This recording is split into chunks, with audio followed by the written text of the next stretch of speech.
Tous nos cœurs brûlent de cette espérance du retour de notre Sauveur.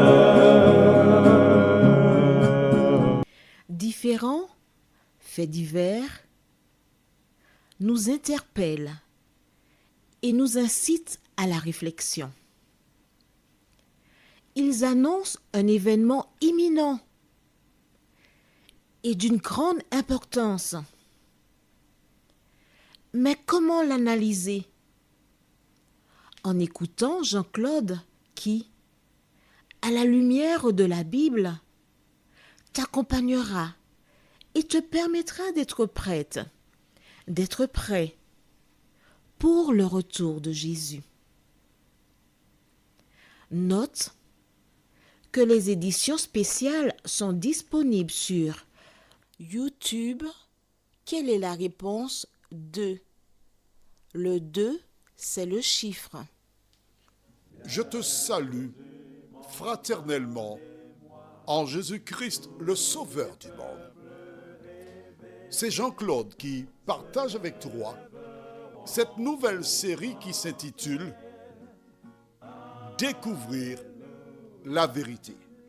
Oh là, grâce à Dieu, afin de partager avec toi les belles paroles de l'Évangile qui transforment les vies. Rappelle-toi, la dernière fois, nous avons abordé l'échange de Joseph et le panetier et le boulanger.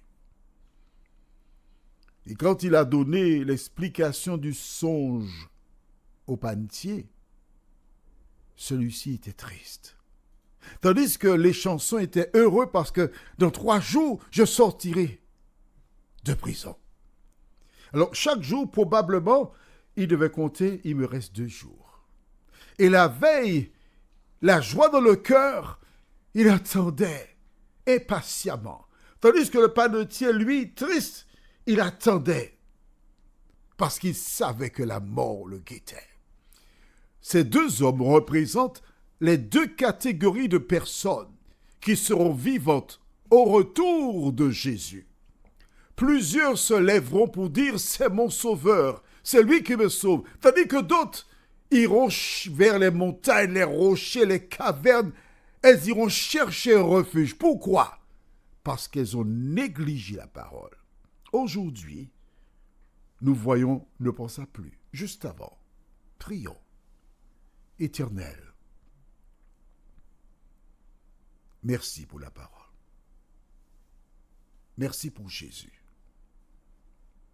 Tandis que nous allons ouvrir le livre, que le Saint-Esprit nous conduise une fois de plus dans toute la vérité, nous t'en prions, au nom de Jésus pour ta gloire éternelle. Amen. Aujourd'hui, nous lisons dans Genèse, chapitre 40, les versets 20 à 23. Le 3e jour, jour de la naissance de Pharaon, il fit un festin à tous ses serviteurs. Et il éleva la tête du chef des échansons et la tête du chef des panetiers au milieu de ses serviteurs. Il rétablit le chef des échansons dans sa charge des chansons pour qu'il mette la coupe dans la main de Pharaon, mais il fit pendre le chef des panetiers selon l'explication que Joseph leur avait donnée. Le chef des échansons ne pensa plus à Joseph, il l'oublia. Waouh! Essayons de voir, je t'emmène avec moi, et on va regarder ce cortège. Le 3e jour, conformément à la parole de Joseph, les prisonniers étaient tous aux aguets. Parce qu'ils ont raconté, surtout les chansons, aux autres lors des permissions, dans 3 jours je sortirai d'ici. Joseph m'a dit que je serai rétabli. Et le panetier triste disait, Pharaon va me mettre à mort. Et les prisonniers ont commencé à faire quoi selon toi? À parier. Je parie qu'ils vont sortir. D'autres disaient non. D'autres disaient non, ils ne vont pas sortir. Et ils pariaient. Le troisième jour, quand le soleil tardait encore à se lever, c'était l'anniversaire de Pharaon. Et voilà que soudain on entendit les pas des soldats qui approchaient. Gloc, gloc, gloc, gloc, gloc, gloc, gloc, gloc, gloc, parce qu'ils ne marchaient pas. Les prisonniers étaient tous en train de regarder à travers la porte. Ils ne mènent pas quelqu'un. Non, il n'y a personne avec eux. Ordre du roi. Les chansons et le panetier doivent sortir de suite. Ce qu'il y a de beau, ayant été averti déjà par Joseph, les chansons s'est réveillé le matin très tôt. Il avait la foi, lui. Il s'est baigné, il s'est rasé, il a rangé ses ongles. Il était impeccable, le vêtement nickel. À peine avait-on frappé à la porte, il était prêt à partir. Les chansons étaient un peu... Tandis que son compagnon de fortune, le panetier, traînait les pieds. Il savait que dans quelques heures, il ne verrait plus le ciel, la terre. Il passerait de la vie au trépas. Arrivé chez Pharaon, ils attendaient. Les chansons espéraient secrètement que Joseph se soit trompé, mais il ne pouvait pas se tromper parce qu'il avait dans 3 jours, effectivement 3 jours, on sort de prison. Mon ami, imagine que tu sois hospitalisé et ton état s'aggrave. Tu as l'information que dans 3 jours, ton pronostic vital est engagé. Que fais-tu? Imagine que c'est pour la dernière fois que tu écoutes une de ces émissions. Que dois-tu faire?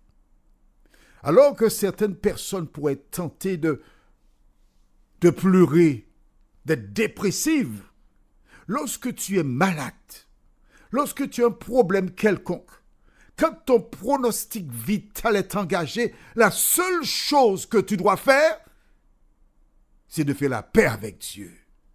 C'est un honneur, un privilège que tu as. Oui, laisse-moi te dire. Un jour, un homme qui était du Robert à la Martinique, un homme très simple, très gentil, souriant.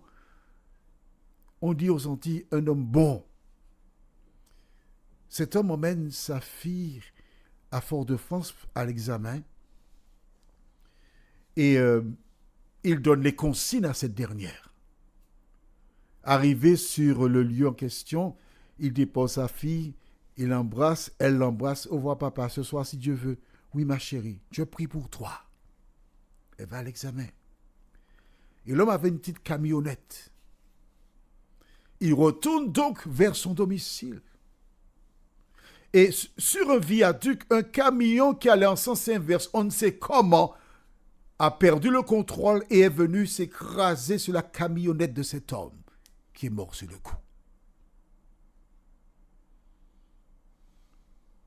A-t-il eu le temps de dire « Mon Dieu, nous ne savons pas ». Tu comprends?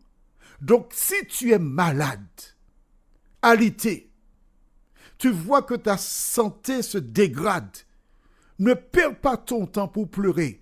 Prends le temps pour faire la paix avec tes ennemis. Prends le temps pour faire la paix avec les tiens. Prends le temps pour mettre de l'ordre dans tes affaires. Et laisse Dieu continuer de diriger ta vie parce que c'est un privilège que tu as. Arrivé à la cour de Pharaon, conformément aux propos tenus par Joseph, les chansons est rétabli à son poste.